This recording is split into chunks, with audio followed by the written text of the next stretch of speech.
Hello, my name is Ty Post, and today I'm making griddle cakes for my final exam in this history class. So the griddle cakes are also known as pancakes, so if you're wondering what, or imagining what they might look like, that's what they look like. So griddle cakes take oatmeal, milk, eggs, flour, salt, and baking powder. But since I don't have baking powder, I'm going to use baking soda combined with lemon juice because that is a substitute that I found online, and it's the only things I have available for me today. So that's what I'm using, working with what I got. And I don't cook very often, so this will be interesting. So first things first, this recipe calls for cooked oatmeal. And to do that, I just gotta add oatmeal and water together and then put that in the microwave while that cooks. So I'll get that started. And then once that's done, I'm gonna have to mix it all up into like a slushy type thing. And then while that's cooking, I'm gonna combine my melted fat, a cup of milk,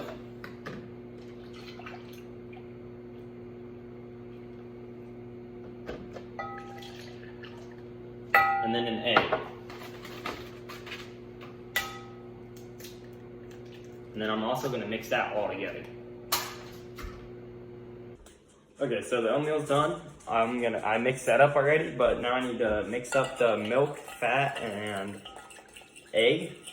And then I'm going to combine these two. I'm just using a fork because that's all I got, and I'm kind of clueless on everything else. And I'm going to combine those two together. I'm going to mix them up real good.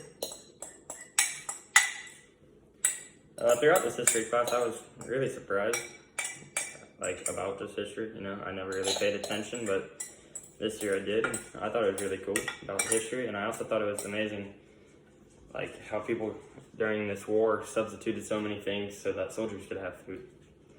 So that's a thought. And then next, I need to add a half a cup of flour.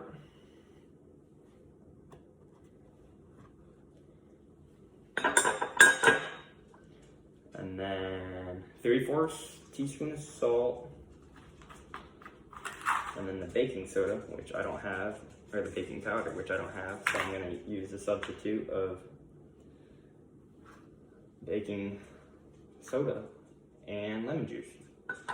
So once I get that done, I mix that all together once that's done. And then the next steps will be here in a second.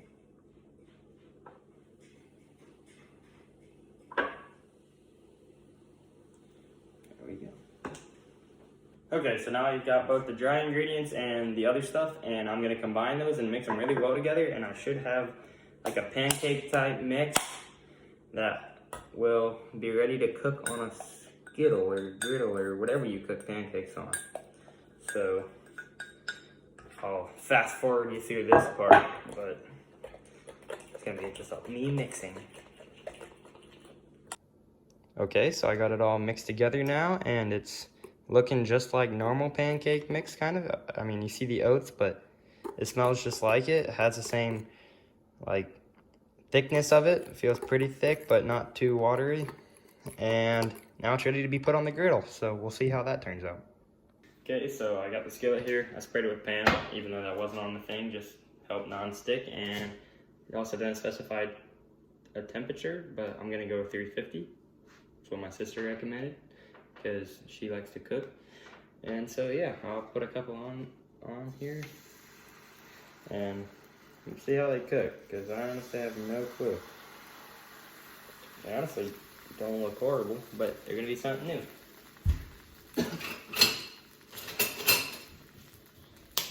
And so with this class, I was looking at it and I was like, the soldiers needed wheat, butter, lard, sugar, and for normal human beings or people not at the war, I figured that'd probably be pretty hard for them to not use those. But the government gave out lists of stuff that they can substitute for wheat, like corn, oats, barley, or rye, and they did that for every ingredient. So I thought that's pretty neat. Governments did their part definitely to help the soldiers cross seas.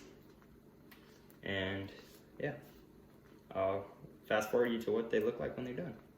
So this one I flipped, it actually looks just like a normal pancake, and I'm about to flip this one because it looks like it's bubbling and ready to be cooked. So I'm actually looking very appetizing, so I'm excited to try them. Alright, so they're looking pretty done. They look like an actual pancake does, and I'm gonna taste test them right now and tell you what I think about them.